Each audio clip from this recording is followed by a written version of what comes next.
Hey everyone, today's topic is going to be interesting because I'm getting ready to move. That's right, this background's going to change probably in about 2 weeks to a whole new place. I think I shared it on a couple of my live streams before, so make sure you go check out some of my live streams on twitch.tv/casketsforlife.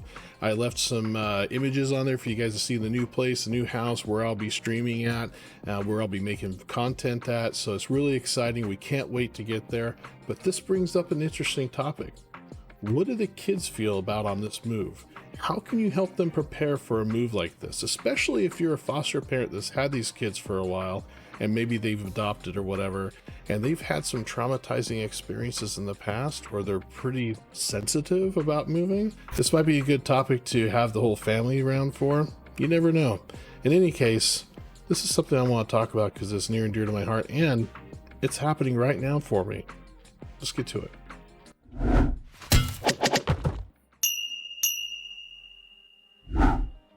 So the first thing I can tell you about the move is that you really want to make sure you engage your kids, right? I mean, it may seem pretty fundamental, if you will, or maybe somewhat or obvious that you would talk to your kids about moving, but I can't stress this enough.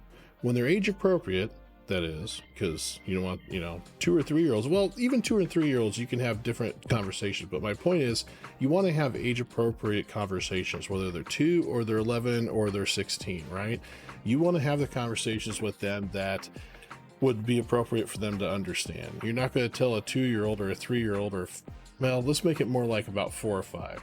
You're not going to tell a 4 or 5-year-old about all the monetary benefits to being a teenager out there working, or different jobs they could get, or the different people they're going to meet, or that, this will be just for a few years anyway, and then they'll probably be on their own anyway going to college. That's not obviously age appropriate. 5 years ago, look at you like you're crazy. But maybe having an appropriate age conversation with a 4 or 5-year-old is, hey, there's going to be new friends you can meet. There's going to be new places you can go. There's going to be new, you're going to be able to ride your bike now.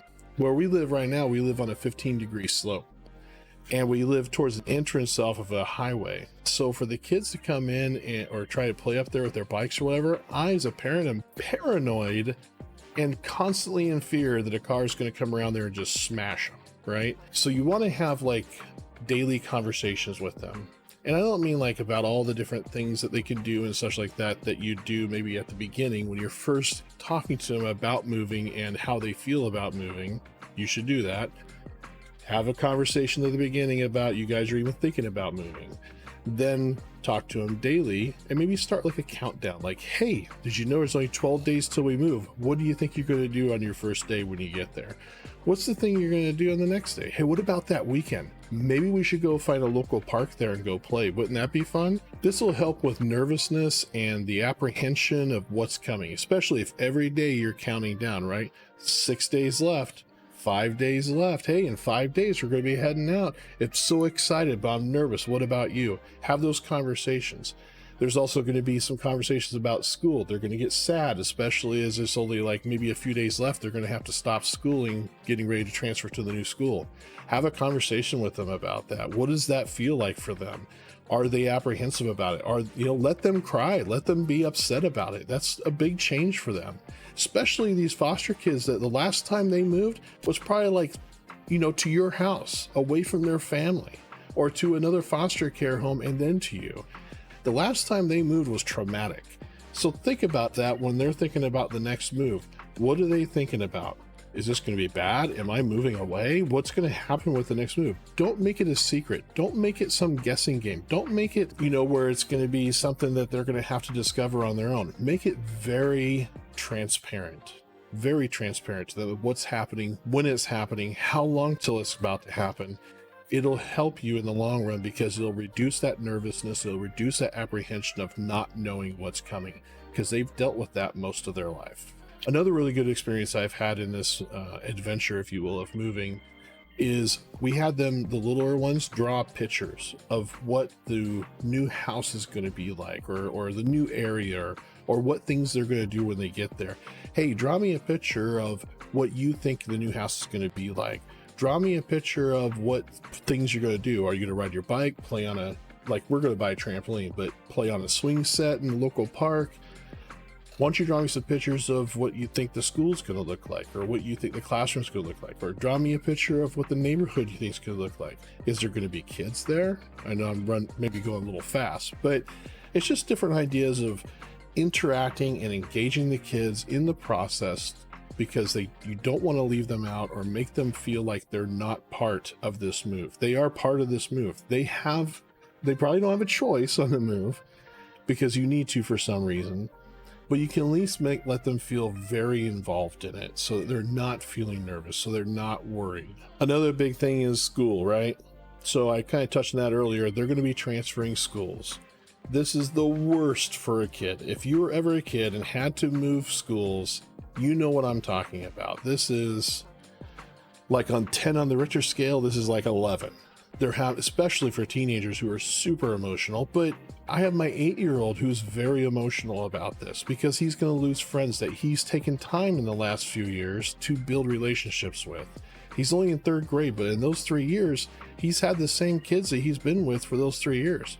Maybe you have longer term, like 5-6 years in the same school. These kids have built relationships, they've built bonds, and those have to be broken now. Try to make it less so. Try to get them to contact the other kids to get phone numbers, get contact information, email addresses, have the kids write letters or draw pictures, and they can share. Skype, Zoom, they help try to keep that bond. Bonds are so important for these kids. That's part of their trauma thing. This is so important to have those bonds and be able to keep them going forward. So let's try to make sure we encourage that and keep that. Contact those parents, contact the school to find out, hey, what kids are, and could you pass a message to the parents of those kids? I know because of confidentiality, they can't share phone numbers and such, but they could pass a message to that parent that, hey, this parent would love you to contact them, and here's their phone number because they asked me to give it to you. Keep those bonds. Help the kids keep those bonds, because that's going to help them transfer to these new schools better. They are going to be super nervous, super shy, probably going into these new schools. My 8-year-old cried last night because he said he's going to be so shy, and he's not going to know anybody, and he's going to lose his best friends. Best thing I could do for him was tell him, you're not losing your best friend. You're just not going to see him every day. You're still going to be able to talk to them. I have phone numbers for them. I took pictures, showed them that on my phone. I have the pictures for the phone numbers for their friends, and we're still going to keep contact. Once a week, once every other week, we'll have Skype sessions where the kids will be able to talk to their friends. It's important to keep those bonds. The other thing you want to do too with these schools, make sure you get your IEPs transferred. Make sure that the teachers know that you're coming into that there is trauma in the house, that these kids have suffered trauma of some sort. Even if you're just adopting a kid from, like, let's say an orphanage or something like that, that's still a big move for them, right? Because the last time they move was to you, and if they move schools, and that's like almost like moving to a new unfamiliar place. So make sure that the teachers are aware that they're going to go see that your kids have experienced trauma in the past, that this is a big move for them. This isn't like normal kids. They may have some outbreaks or some outbursts.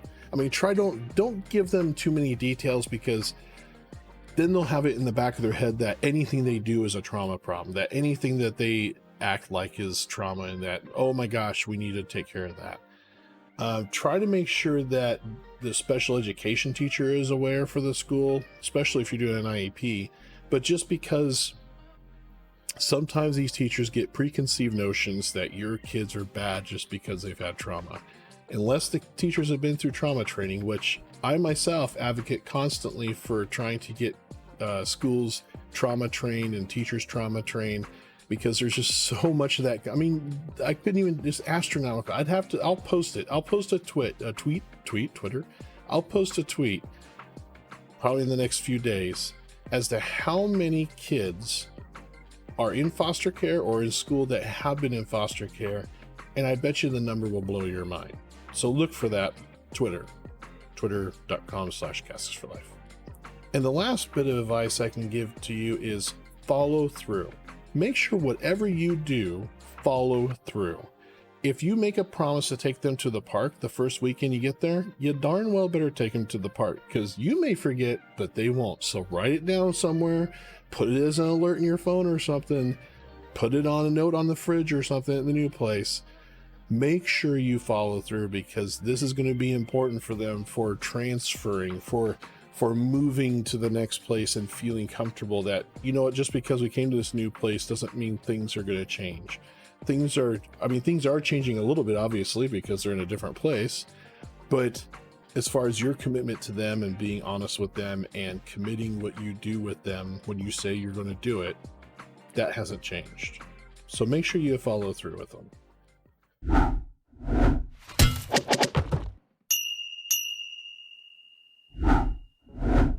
Hey everyone, thanks a lot for hanging out today, and appreciate you being here for this topic. It's really important to me that you're here and that I'm being helpful to you. So please leave a comment below if there's anything you can see I could do differently, or if there's any topics you'd like to see. Also, make sure to smash the like button or the don't like button, depending on how you felt about the video. And please do subscribe, because I'd love to be able to help you out in the future. Follow me on Twitter and on Twitch. I stream about 2 to 3 days a week, usually family-friendly games with like Sea of Thieves or some card games, or sometimes I'll do some Phasmophobia or an Among Us for the adults. Please come on by, hang out, private message me anytime if you have any questions. On Twitter, I always send out some positive reinforcing messages and trying to be helpful to you every day. Please come by and follow me there, and private message me if you see anything on there you like, or if you respond to any of my tweets, I definitely follow that and I'll comment back if appropriate. All right, have a good one. Enjoy yourself. Remember, tomorrow's never promised, so please, when you get there, make sure you make it count for yourself and somebody else. Have a good one. Peace.